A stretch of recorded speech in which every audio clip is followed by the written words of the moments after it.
Let's look at a play of the hand concept when you're attempting to cash or take your tricks in a long suit. One of my favorite things to do. I love it when I have all the high cards and I just get to take tricks and don't even have to worry about where they're coming from. For instance, let's look at this club suit. In our hand, we have the king, the jack, and the 3. And in dummy, we have the ace, the queen, the 8, the 5, and the 4. So between our two hands, we have 8 clubs. We expect that the clubs will break 3 in one hand, 2 in the other in the opponent's hands. So we shouldn't have any trouble taking our 5 club tricks. One of the things that people forget sometimes, however, is that when you are cashing the tricks in a long suit and you have honors in both hands, you want to cash the high card in the hand that has the shortest number first. So on this situation, in this suit, the first card that we want to take is either the king or the jack from the south hand before we take any of the big cards from the north hand.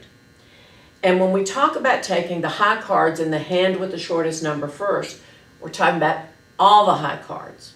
Now, one of the things is we're talking about cards of equal strength. The ace, the king, the queen, and the jack are all of the same strength. Once we have all 4 of those, they're kind of interchangeable in terms of being able to take a trick. If one of these cards, the jack for instance was the 10, that's not considered one of those high cards that we are going to cash first before we take the other cards. We're always talking about cards that are of equal value.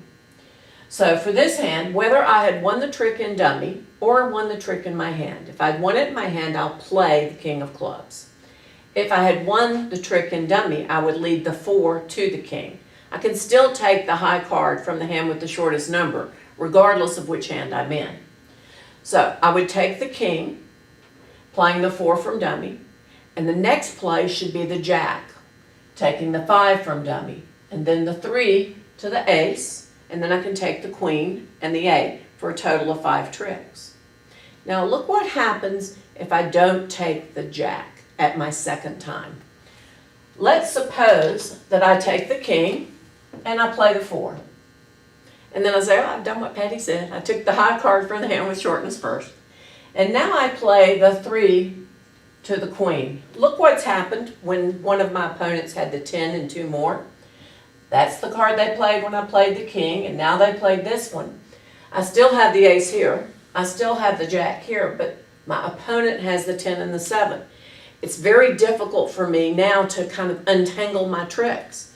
I can play the 5 to the jack, but what hand am I in? Wrong hand.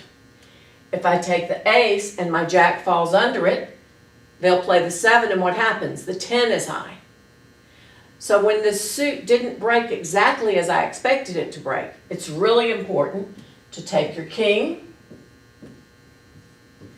then your jack, and now when I play the 3 to the ace, the 7 gets played, the queen wins the 10, and the 8 is good. Make sure when you take the high card from the hand with the shortest number first, you take all of them.